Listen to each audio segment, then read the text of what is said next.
Another practice for dealing with overwhelming thoughts, dealing with storms of the mind,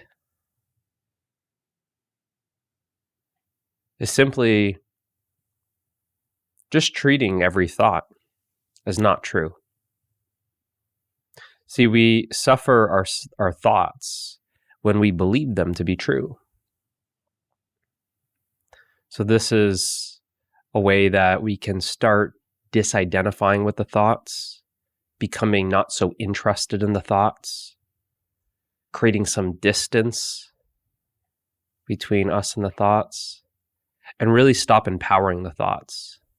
Because it's when we believe the thoughts to be true that then we empower those thoughts and then create more thoughts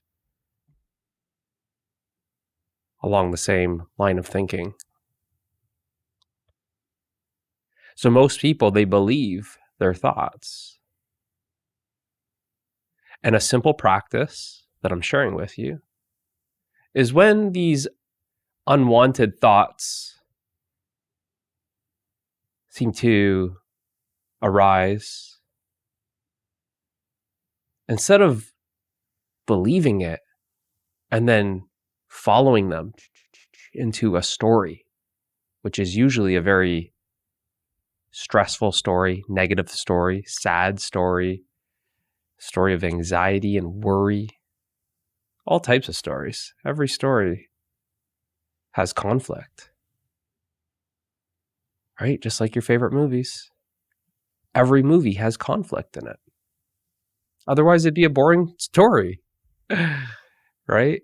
But it's until you start actually valuing peace more than conflict that then you really become very disinterested or dispassionate about your own thoughts. So this practice of just, as the thoughts come, the thoughts that are very negative, very dark, very much like we kind of say, oh my goodness, how am I just thinking this? Just get out of my head. And we just want to just gently, softly, just dismiss by just saying, that's not true. That's not true, right? You could either say it verbally or it just needs to be another thought. But that's where you kind of cut the cord. That's not true. Instead of, oh, I'm believing that to be true, and then you go along for the ride. That's not true, right? It's like you're ignoring it. That's not true, right? And then you'll see immediately you cut the power supply. And what is that power supply? That power supply is you. You're empowering the thoughts by believing them to be true.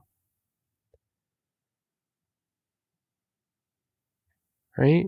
But as we empower ourselves and increase our levels of consciousness, then you start seeing that all thoughts are untrue and thoughts are merely dream. So it's a good way to start cutting off the power supply to those thoughts by simply just dismissing it. That's not true. And then there needs to be a little bit of discipline. Yes, that word discipline that just about everyone dislikes. Discipline to then stay not interested in those thoughts. You can't say, oh, that's not true, and then entertain those thoughts. Oh, let me just see where those thoughts go, and oh, now you're stuck in the story. Simply dismissing, that's not true, and then having the discipline to not get entangled, to not be so interested, to not be so immersed and seduced into those thoughts.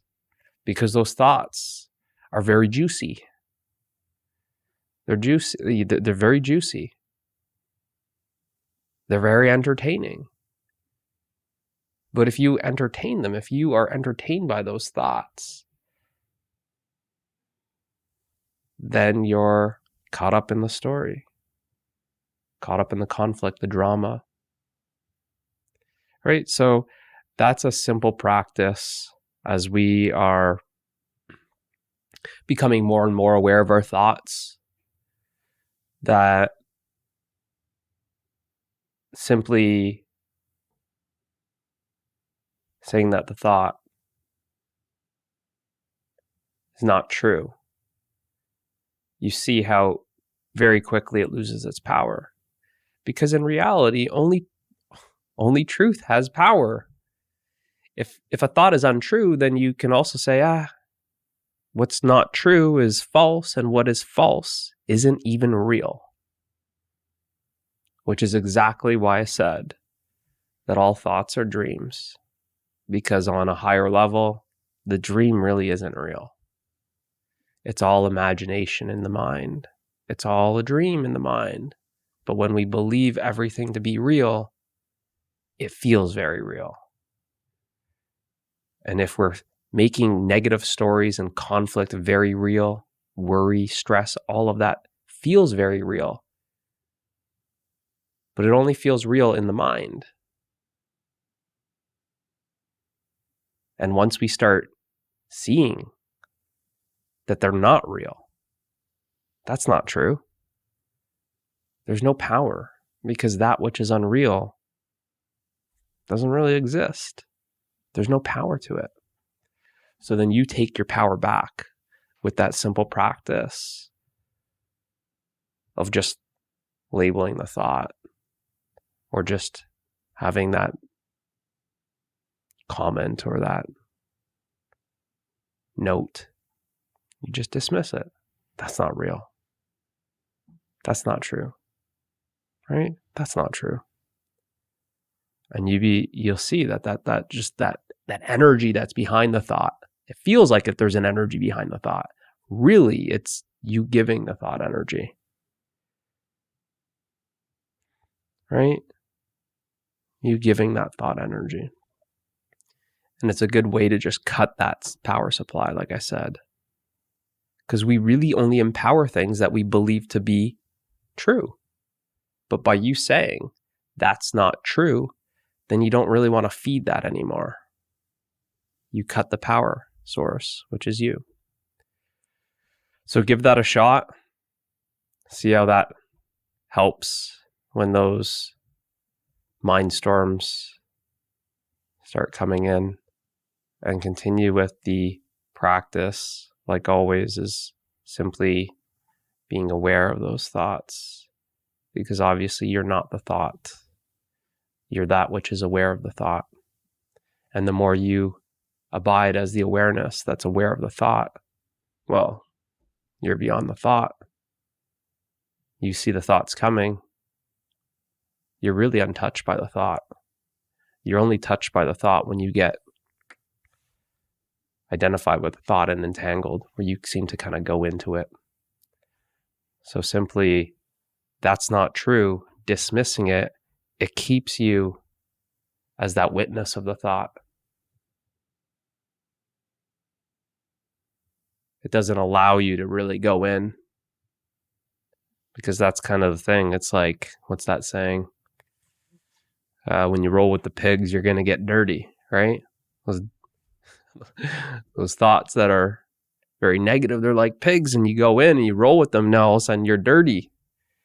You're dirty, but simply as the witness of the pigs, you're just witnessing them.